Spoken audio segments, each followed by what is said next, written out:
서울의 빛나는 고층 빌딩 사이 오래된 골목 끝자락에 기적처럼 남아있는 단층 한옥이 하나 있었다. 붉은 기와가 삐걱거리며 엇갈린 기억을 안고 있었고 담벼락엔 이끼가 자리를 잡은 지 오래였다. 그 집에는 여든의 노모 윤옥자 할머니가 살고 있었다. 그녀의 하루는 여느 노인과 다르지 않았다. 새벽 5시, 아직 태양이 언덕 너머로 고개를 들기도 전 윤옥자는 조용히 자리에서 일어났다. 굳은 무릎을 다독이며 슬리퍼를 끌고 나와 마당을 쓸었다. 부스럭거리는 빗자루 소리 오래된 감나무 위에서 울어대는 새소리 옆집 개 짖는 소리까지. 이 모든 것이 그녀에겐 아침 인사였다. 그녀가 완전히 혼자인 건 아니었다. 작은 회색 줄무늬 고양이 문치가 늘 곁에 있었다. 문치는 낯선 사람 앞에선 으르렁거리기 일쑤였지만 윤옥자의 무릎 위에서는 고분고분하게 몸을 말았다. 고양이가 아침마다 야옹하고 울며 다가오면 윤옥자는 손에 들린 생선 한 점을 내밀며 중얼거리곤 했다. 천천히 먹어 목 막히면 누가 도와주겠니? 나도 이제 너만큼 챙겨주는 사람 없단다. 그 말에는 웃음이 섞여 있었지만 듣는 사람이라면 그 안에 깃든 외로움과 체념을 느끼지 않을 수 없었다. 한때 그녀에게도 봄 같은 청춘이 있었다. 남편 김재학 씨는 순박하고 말이 없는 사람이었고 두 아들 준호와 현우를 함께 키웠다. 하지만 삶은 그녀에게 오래된 동행을 허락하지 않았다. 남편은 40대 중반에 병으로 세상을 떠났고 그 후로 윤옥자는 혼자서 아이들을 키웠다. 드릴을 하고 가정부 일을 나가고 도시락 공장에서 새벽까지 일하며 하루하루를 버텼다. 단 한 번도 남에게 손을 벌린 적이 없었고 자신이 직접 벌어 자식을 키운 것을 자랑스럽게 여겼다. 남 눈치 보며 사느니 허리 휘엇 내 힘으로 살련다. 그 말은 마을 사람들 사이에서 윤옥자를 상징하는 말이 되었다. 그녀의 아들들은 이제 다 성장해서 서울 도심의 각기 다른 삶을 살고 있다. 큰아들 준호는 강남의 회사원으로 정장을 입고 외제차를 타고 다닌다. 작은아들 현우는 지방의 고등학교에서 학생들을 가르치는 선생님으로 성실하고 조용한 성격이다. 두 아들은 바쁘다는 이유로 자주 집에 오지 않았다. 윤옥자는 그 점에 대해 불평하지 않았다. 자식들 다 자기 살기 바쁘지. 나야 괜찮아. 아직 팔팔하잖니. 그녀는 이렇게 말하며 쓸쓸한 미소를 지었다. 하지만 그 말 속에 담긴 마음을 눈치챈 이들은 많지 않았다. 윤옥자의 집은 낡았지만 언제나 따뜻했다. 마루에서 올라오는 햇살방 안에 차향기, 그리고 오래된 기둥을 따라 배인 어린 시절의 웃음소리까지. 그곳은 그저 집이 아니라 그녀의 전부였다. 그리고 그 전부를 뒤흔드는 소식이 그녀가 가장 원치 않던 방식으로 찾아오려 하고 있었다. 그날은 평소처럼 더운 여름날의 오후였다. 땀이 줄줄 흐르는 이마를 손수건으로 훔치며 윤옥자는 부엌에서 저녁 찬거리를 준비하고 있었다. 감자국에서 김이 피어오르고 멸치볶음 냄새가 집안 가득 퍼지던 바로 그때 문을 두드리는 급한 소리가 들려왔다. 쿵쿵쿵. 누구세요? 그녀는 천천히 문을 열었다. 오랜 세월에 닳아버린 나무문이 삐걱 소리를 내며 열리자 그 앞에는 푸른 셔츠를 입은 중년 남성이 서 있었다. 윤옥자 어르신 안에 계세요. 익숙한 목소리였다. 고개를 들어보니 동사무소에서 일하는 박경민 주무관이었다. 아이고 박 씨 왔어요. 이 더운 날에 무슨 일이래요. 그녀는 손을 앞치마에 쓱 닦고 문 옆에 의자를 끌어오며 그를 앉혔다.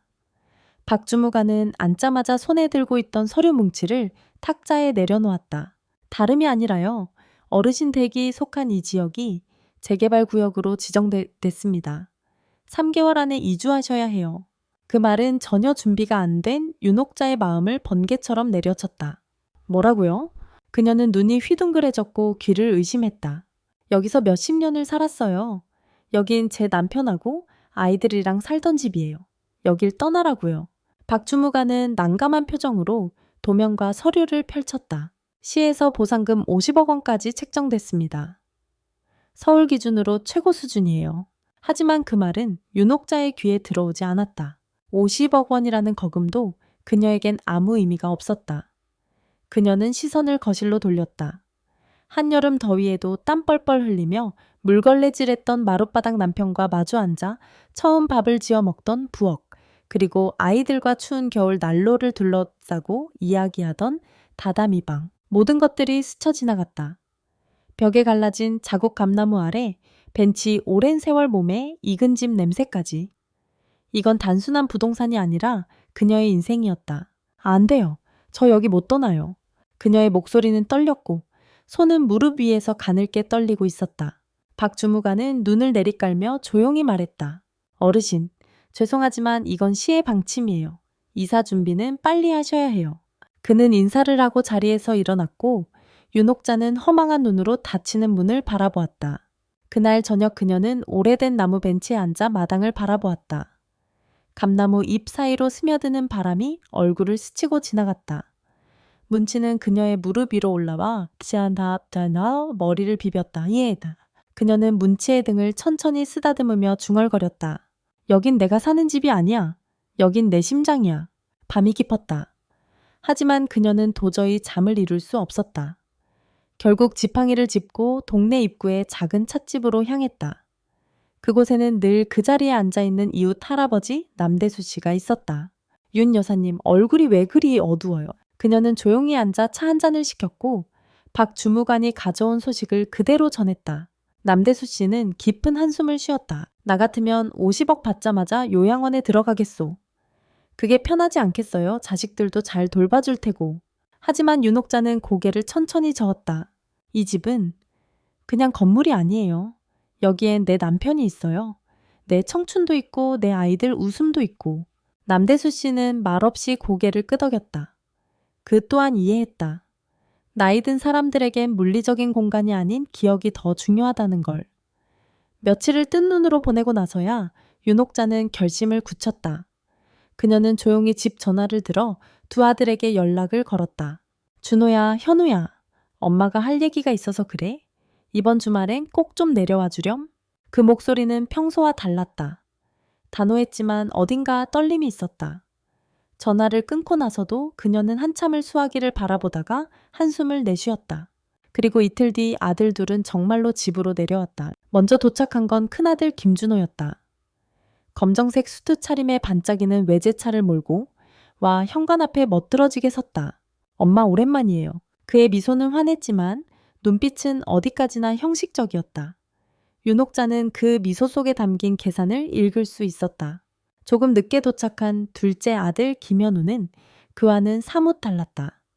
셔츠팔을 걷어붙이고 고등학교 교사다운 단정한 차림에 낡은 백팩 하나를 둘러매고 들어섰다. 어머니 잘 지내셨어요. 현우의 눈에는 진심이 담겨 있었고 손에는 직접 사온 참외 봉지가 들려 있었다. 세 사람은 마루에 둘러앉았다.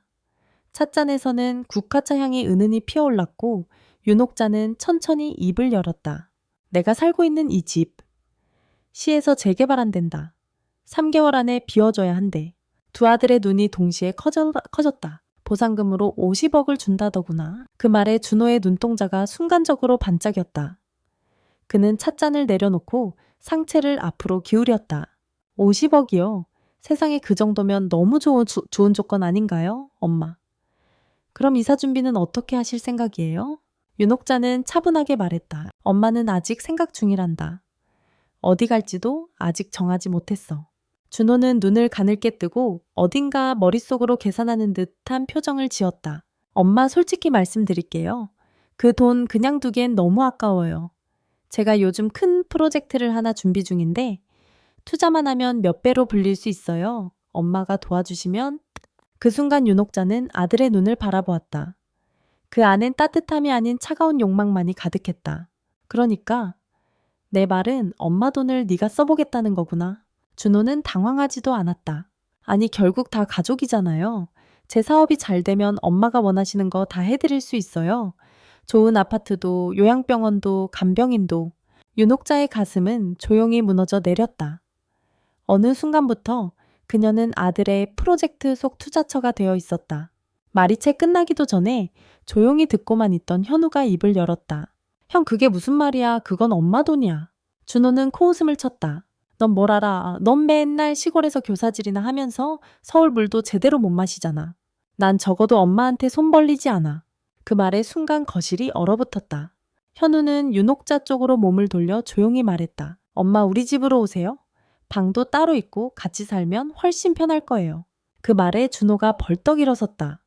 결국엔 그거지. 엄마 모셔가면 돈도 다 따라오니까 내 속셈이 훤히 보인다. 형 지금 말 조심해. 말 조심은 네가 해. 거실은 일순간 격렬한 감정의 장으로 변했다. 두 아들은 얼굴을 붉히며 말다툼을 이어갔고 그 모든 광경을 윤옥자는 조용히 지켜보고 있었다.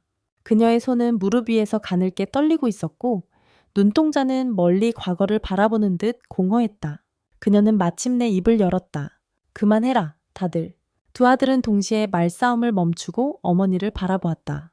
윤옥자의 목소리는 차분했지만 흔들림 없었다. 엄마는 지금까지 평생 너희를 위해 살아왔어. 남편 잃고 몸이 부서지도록 일하면서도 한 번도 원망한 적 없었지.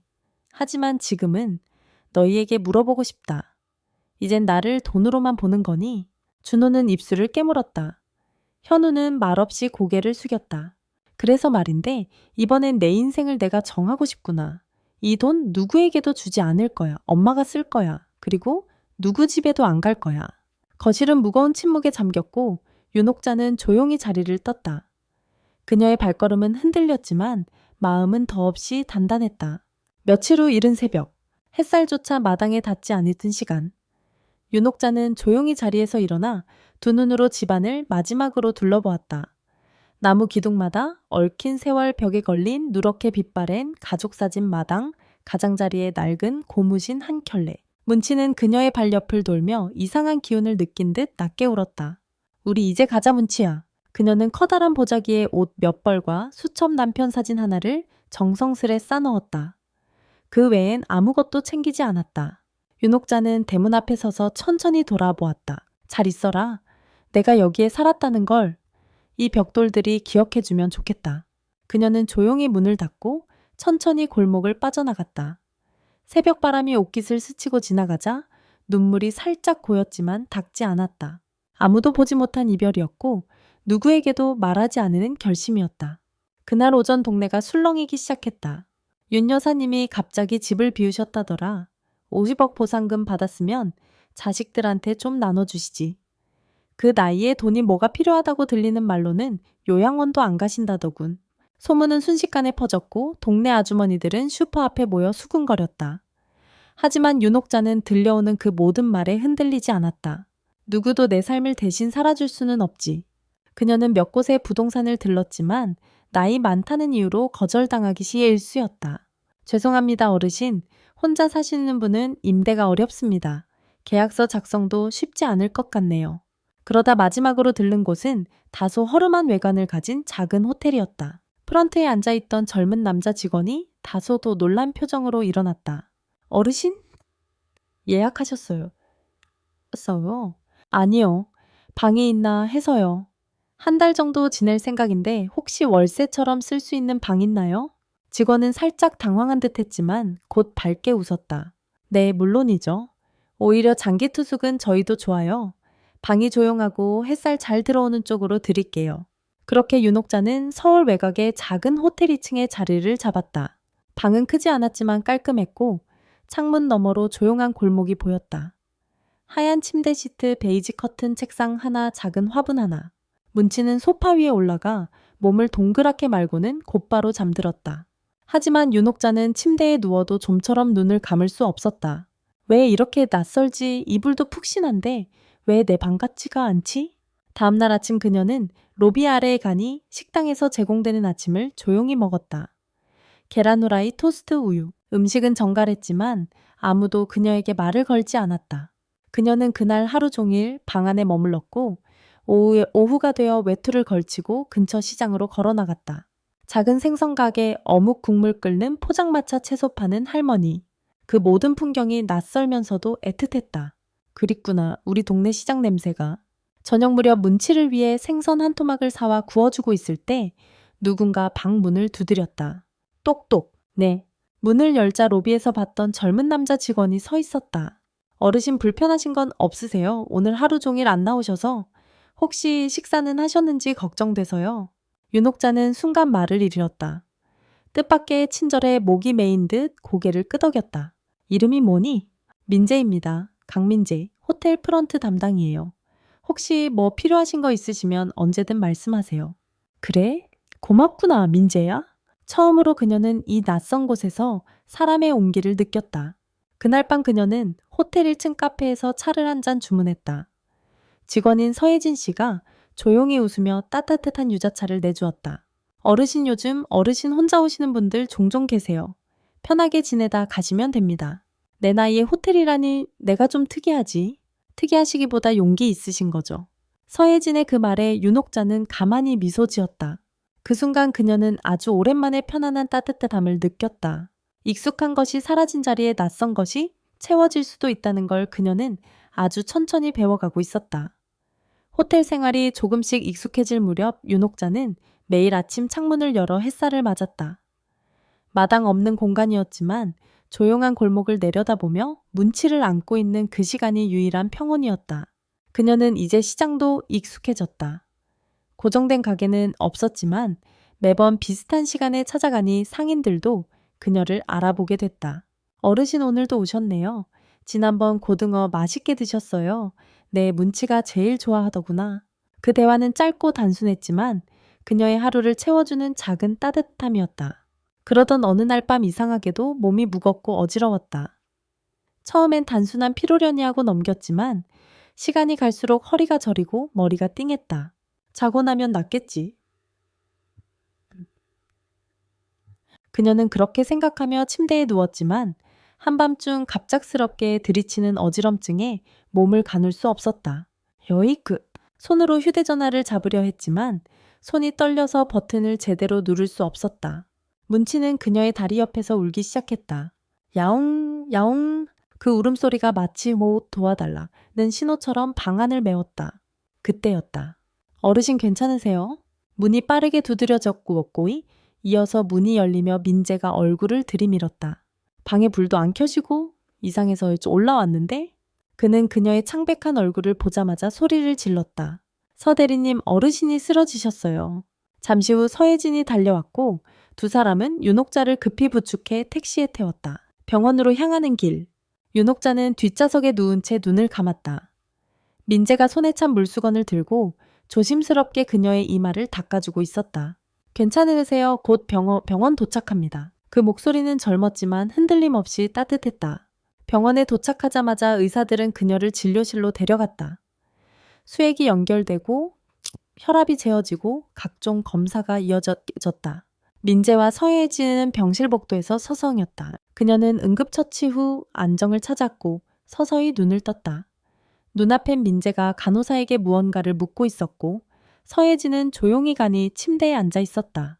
여기 어디야? 병원이에요. 어르신 정신 드셨어요. 서혜진이 일어나 그녀의 손을 잡았다. 괜찮으세요? 큰일 아니래요. 스트레스랑 무리한 생활 때문이래요. 그녀는 고개를 끄덕이며 말했다. 민재는 밖에 있어요. 밤새 한 번도 안 떠났어요. 그 말에 윤옥자는 눈가가 촉촉해졌다. 내 아들은 날 찾지도 않았는데. 병원에서의 하룻밤을 지나고 그녀는 호텔로 돌아왔다. 민재가 휠체어를 밀어주며 조심스럽게 방까지 데려다 주었다. 방 안으로 들어오자 문치는 반가운 듯 울며 그녀의 다리에 얼굴을 비볐다. 얘야, 나 돌아왔어. 그녀는 문치를 안고 침대에 앉았다. 눈을 감자 다시 한번 민재와 혜진이 떠올랐다. 그들은 혈육도 가족도 아니었다. 하지만 가장 어려운 순간에 곁을 지켜준 건 다름 아닌 그 타인들이었다. 그 순간 윤옥자는 깨달았다. 집이라는 건 함께 사는 사람이 누구냐에 달린 거구나. 피 한 방울 안 섞인 사람들도 따뜻한 온기를 나눌 수 있다는 것을 그녀는 처음으로 진심으로 느꼈다. 이제 호텔방은 단순한 숙소가 아니었다. 그녀의 감정을 품어주는 또 하나의 집이었다. 며칠 후 회복된 윤옥자는 로비에 앉아 조용히 차를 마시고 있었다. 유자차 향이 은은하게 코끝을 간지리던 그때 익숙하지만 낯선 실루엣이 눈에 들어왔다. 하얀 셔츠에 베이지색 카디건을 걸친 한 노신사가 카페 창가 쪽 자리에 조용히 앉아 책을 펼쳤다. 그의 눈빛은 단단했지만 어딘가 깊은 외로움이 묻어 있었다. 그녀는 그 사람을 조심스레 바라보다가 자연스럽게 말을 건넸다. 자주 뵙는 분인데 혹시 여기 장기 투숙하시는 건가요? 그 남자는 고개를 들고 잔잔히 웃었다. 예, 벌써 한 달째입니다. 저는 이병철이라고 합니다. 윤옥자예요. 두 사람은 잠시 조용히 웃었고 그 미소는 오래된 지인의 만남처럼 편안했다. 이병철 씨는 전직 고등학교 교사였다. 젊은 시절부터 아이들을 가르쳤고 은퇴 후 아내와 함께 조용한 노년을 보내려 했지만 아내는 일찍 세상을 떠났다. 자식은 없으셨나요? 네, 원래 계획도 없었고 또 그만큼 아내가 전부였죠. 그는 말끝을 흐리며 창밖을 바라보았다. 그래서 이렇게 혼자 지내고 계신 거군요. 어르신도 가족과 함께 안 계신 듯한데요. 윤옥자는 한숨을 쉬며 고개를 끄덕였다. 나도 둘이나 되는 자식이 있지만 가까운 사람이 꼭 혈육만은 아니더라고요. 그 말에 이병철은 조용히 웃었다. 그리고 그날 이후 둘은 매일 아침 커피숍에서 함께 차를 마시고 저녁엔 조용한 골목을 함께 산책했다. 윤옥자는 남편과 함께 걷던 예전의 기억을 떠올렸다. 감나무 아래 손을 꼭 잡고 걷던 그 시절. 이제는 그 손 대신 옆에서 조용히 걸어주는 이병철의 발소리에 위안을 얻었다. 둘은 서로에게 가족처럼, 친구처럼, 또 때로는 오래된 인연처럼 조금씩 스며들었다. 어느 날 호텔 테라스에서 노을을 보며 이병철이 조심스럽게 물었다. 혹시 앞으로의 계획은 정하셨어요? 윤옥자는 잠시 망설이다가 고개를 저었다. 잘 모르겠어요. 어딘가에 머무르고는 싶은데 어디든 내 집 같지는 않아서요. 그 말에 이병철은 잔잔히 웃으며 말했다. 사람도 그렇지 않나요? 꼭 오래 알고 지낸 사람만이 내 편이 되는 건 아니니까요. 그 말은 그녀의 가슴을 울렸다. 그날 밤 윤옥자는 방에 돌아와 이불을 덮으며 생각했다. 그래, 꼭 가족만이 내 삶의 버팀목은 아니야. 때로는 늦게 만났어도 진심을 나누는 사람이 더 소중한 거지. 그녀는 창문을 열고 달빛이 드는 방 안에서 문치를 안고 조용히 중얼거렸다. 문치야, 우리 이 사람들과 함께라면 조금 더 살아볼 만하지 않겠니? 그 말에 문치는 작게 야옹 울었고 윤옥자는 미소를 지었다. 그 순간 그녀는 처음으로 자신이 다시 연결되고 있다는 것을 느꼈다. 그렇게 따뜻한 일상이 조금씩 자리를 잡아갈 무렵 윤옥자의 휴대전화에 나치금 번호가 떴다. 오래전 꺼버린 기억처럼 그 이름이 화면에 떠 있었다. 김준호. 그녀는 한참을 주저하다가 전화를 받지 않았다. 그러나 그날 저녁 호텔 로비에 누군가 찾아왔다. 정장 차림이었지만 이전에 번쩍이던 모습은 아니었다. 얼굴은 헬쑥했고 눈 밑엔 다크서클이 짙게 드리워져 있었다. 어머니 저예요. 준호예요. 윤옥자는 말없이 그를 바라보았다. 들어가도 될까요? 그녀는 조용히 고개를 끄덕였다. 방 안 문치는 낯선 냄새에 경계하며 구석으로 물러났다. 준호는 방 안에 들어서자마자 바닥에 무릎을 꿇었다. 어머니, 죄송해요. 제가 너무 철없었어요. 윤옥자는 묵묵히 그의 눈을 바라보았다. 회사 망했어요. 투자도 다 실패했고 지금은 빚만 수억 원이에요. 아내도 떠났고 믿고 찾아올 곳이 결국 어머니밖에 없더라고요. 그의 눈에는 진심이 담겨 있었다. 하지만 그 진심이 무엇에서 비롯된 것인지는 아직 알 수 없었다. 그래서 또 돈이 필요하니? 그녀의 물음은 부드러웠지만 그 안엔 단단한 벽이 있었다. 아니에요. 아니에요. 이번엔 다르다고 믿어주세요. 단지 어머니가 괜찮으는지 한 번만 확인하고 싶었어요. 그녀는 한동안 아무 말도 하지 않았다. 그리고 천천히 입을 열었다. 준호야, 나는 너를 용서하지 않았던 적이 없어. 다만 다시 상처받고 싶지 않았던 것뿐이야. 어머니, 네가 정말 후회하고 있다면 말로 증명하지 말고 삶으로 보여줘. 준호는 눈물을 훔치며 고개를 숙였다. 어머니, 혹시 저에게 기회를 한 번만 더 주실 수 있을까요? 윤옥자는 고요히 창밖을 바라보았다. 어둠 속 골목 가로등이 희미하게 빛을 내고 있었다. 마지막이야. 내가 도와줄 수 있는 건 아주 작은 금액뿐이다. 그 이상은 안 돼. 네, 알겠습니다. 정말 감사합니다. 다시는 실망시키지 않을게요. 그날 밤 준호는 호텔을 떠나기 전 조용히 윤옥자의 손을 잡았다. 손등은 차가웠지만 그 안엔 엄마의 천이 있었다. 그녀는 그가 문을 나서는 모습을 바라보며 속으로 중얼거렸다. 이 아이도 결국 외롭구나, 나처럼. 문이 닫히고 방 안은 다시 조용해졌지만 그녀의 마음은 이전보다 조금 가벼워졌다. 그녀는 문치를 안고 이불을 덮으며 속삭였다. 준호가 이번엔 정말 바뀔 수 있을까? 아니, 이제 그건 내 몫이 아니지. 그날 밤 윤옥자는 오랜만에 깊은 잠에 들었다. 며칠이 지난 후 윤옥자는 호텔 1층 카페에서 따뜻한 차를 마시고 있었다. 아침 햇살이 유리창 너머로 부드럽게 내려앉고 커튼 사이로 봄바람이 스며들었다. 오늘 날씨 참 좋네요. 옆자리에서 익숙한 목소리가 들렸다. 이병철이었다. 그는 조용히 자리에 앉으며 윤옥자의 손등을 바라보았다. 괜찮으세요? 그날 이후 얼굴에 어두운 그림자가 드리운 것 같아서요. 윤옥자는 고개를 끄덕이며 미소를 지었다. 많은 걸 정리했어요. 오랜 감정도, 오랜 미련도.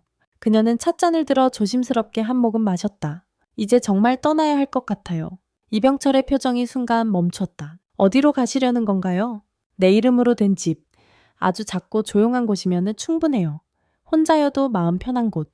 그녀는 호텔이더는 잠시 머무는 곳이 아닌 새로운 삶의 출발점이 되어야 한다고 느꼈다. 그리고 이제는 자신만의 공간이 필요했다. 며칠 후 윤옥자는 민재에게 조심스레 물었다. 혹시 외곽 쪽에 작은 집 파는 곳 알고 있니? 민재는 깜짝 놀란 듯 눈을 크게 뜨더니 곧 미소 지으며 대답했다. 알죠. 저희 고향 근처에도 그런 집 많아요. 조용하고 마당도 있고요. 한번 같이 가보실래요? 그렇게 윤옥자는 민재 그리고 서혜진과 함께 외곽 지역을 둘러보았다.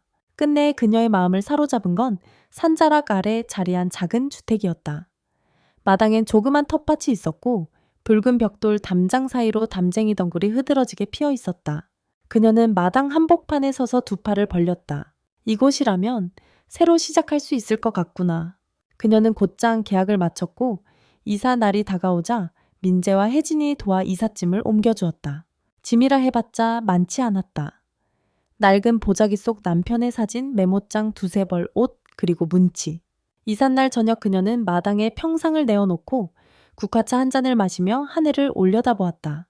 바람이 잔잔하게 불었고 담장 너머로 아이들 웃음소리가 들려왔다. 그때 어디선가 익숙한 발걸음 소리가 들려왔다.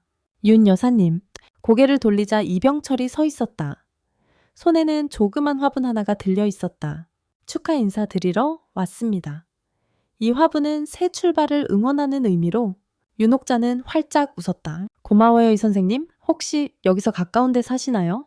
그는 고개를 끄덕였다. 사실은 근처에 작은 방 하나 구했습니다. 우연이라 하기엔 너무 절묘하죠. 두 사람은 서로를 바라보다가 동시에 웃음을 터뜨렸다. 이제 그들은 더 이상 호텔의 투숙객이 아닌 삶을 나누는 이웃이자 조용한 동반자가 되었다. 그날 밤 윤옥자는 남편의 사진을 꺼내어 마루에 놓았다. 여보, 당신 없이 오래 살았지만 그래도 오늘은 조금 따뜻해요. 그녀는 문치를 품에 안고 창밖의 달빛을 바라보았다. 이제 더 이상 떠돌이 인생이 아니었다. 여기는 그녀의 집이었다. 새벽 햇살이 고요히 창문을 두드리던 어느 날 윤옥자는 마당에 앉아 직접 기른 상추잎을 따고 있었다. 문치는 나무 평상 위에서 졸고 있었고 담장 너머로 들려오는 아이들 웃음소리에 그녀는 자연스레 미소를 지었다. 그때 담장 너머로 누군가 조심스럽게 불렀다. 어머니 계세요. 고개를 들자 둘째 아들 김현우가 서 있었다. 손에는 보자기 가방과 과일 바구니가 들려 있었다. 현우야. 윤옥자의 목소리는 놀람과 반가움이 섞여 있었다. 그녀는 불이 나게 일어나 문을 열었다. 웬일이니 여긴 어떻게 알고 왔어? 민재 씨한테 들었어요. 어머니가 이사하셨다고. 늦었지만 인사드리러 왔어요. 그녀는 문득 가슴이 뭉클해졌다. 조용히 식탁 위에 앉은 현우는 마당 구석구석을 둘러보며 말했다. 정말 어머니가 꿈꾸시던 공간 같아요. 평화롭고 따뜻하고. 여기 와보니 알겠더라. 집이란 건 넓고 번쩍이는 아파트가 아니라 마음이 쉬어갈 수 있는 곳이라는 걸. 현우는 고개를 끄덕이며 미소 지었다. 어머니, 그동안 연락 자주 못 드려서 죄송해요. 아니다. 네가 바쁜 건 알지. 다만 네가 이렇게 얼굴 보러 와준 것만으로도 충분하다. 두 사람은 오래된 시계처럼 천천히 다시 맞춰졌다. 그날 저녁 윤옥자는 직접 된장국을 끓이고 작은 상에 고등어를 구워 올렸다. 둘은 오래전 가족끼리 둘러앉았던 식사처럼 나란히 앉아 밥을 먹었다. 문치도 잘 지내네? 얘도 많이 늙었죠. 나보다도 더 사람 말을 잘 알아듣는다니까. 둘 사이엔 웃음이 흘렀고 그 속엔 다 말하지 않아도 전해지는 감정들이 있었다. 며칠 후 또 한 명의 방문객이 윤옥자의 대문 앞에 조용히 섰다. 초췌한 얼굴, 깡마른 어깨 바닥만 바라보는 눈빛. 엄마, 김준호였다. 그녀는 문 앞에 선 아들을 바라보았다. 오래전보다 훨씬 야윈 모습. 손에는 작은 봉투 하나와 꽃다발이 들려 있었다. 정말 마지막으로 진심으로 용서를 구하러 왔어요. 그의 눈빛엔 거짓이 없었다. 나는 아직 부족한 인간이에요. 하지만 어머니만은 다시는 잃고 싶지 않아요? 그녀는 말없이 꽃을 받았다. 작은 국화 한 송이, 눈물이 맺혀졌다. 나는 더 이상 너에게 기대하지 않아. 단지 네가 너답게 살아가길 바랄 뿐이야. 엄마, 들어와서 밥이나 먹고 엄마 좀 보리면 더 멋있게 먹고 가. 그날 밤 윤옥자의 마당엔 처음으로 세 사람이 모였다. 큰아들, 작은아들, 그리고 그녀. 모닥불을 피우고 구운 고구마를 나눠 먹으며 웃음이 오갔다. 긴 시간 엉켜있던 감정의 실타래가 조심스럽게 풀리기 시작했다. 밤이 깊어지자 윤옥자는 조용히 속삭였다. 사람은 완벽하지 않아. 나도 너희도. 하지만 용서하는 마음만은 내가 마지막까지 간직하고 싶은 유산이란다. 그 말에 두 아들은 고개를 숙였다. 그녀는 손을 내밀어 두 아들의 손을 꼭 잡았다. 그 손엔 과거도 상처도 그리고 새로운 시작도 함께 담겨 있었다. 며칠 후 햇살이 유난히 부드럽게 내려앉던 아침, 윤옥자는 작은 화분에 물을 주고 있었다.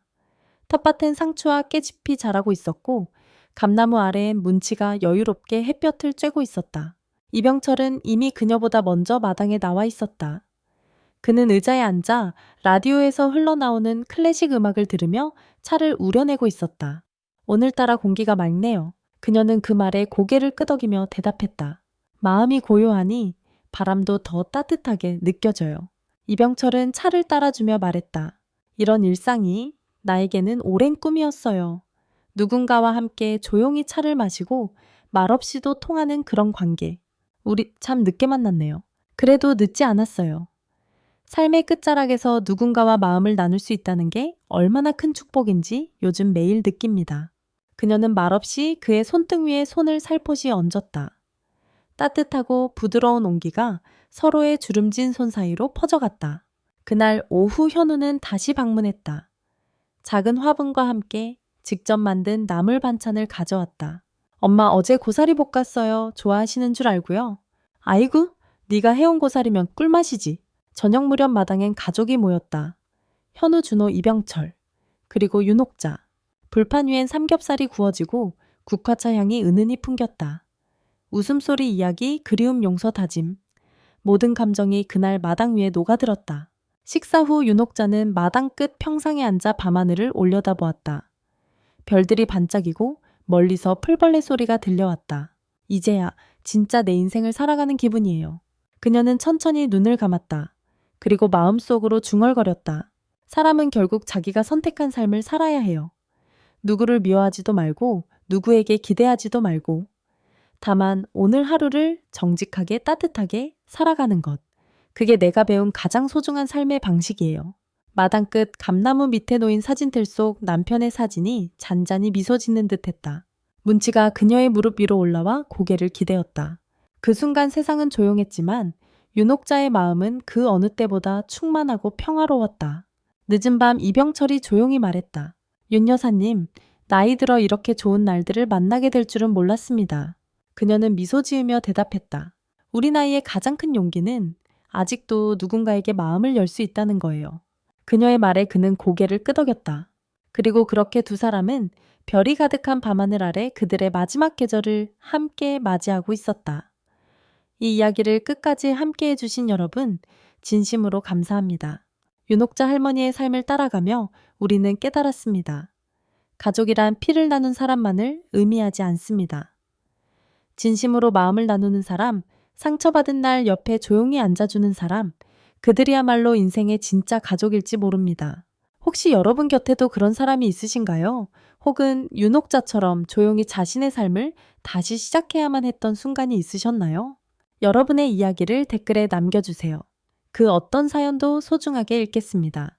혹시 오늘의 이야기가 마음에 닿았다면 좋아요와 구독, 그리고 주변 사람들과 공유도 부탁드려요.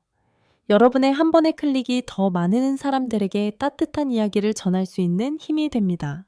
우리는 매일 밤 여러분의 하루 끝에 작지만 따뜻한 위로를 전하고 싶습니다. 다음 이야기에서도 다시 만나길 바랍니다. 안녕히 주무세요.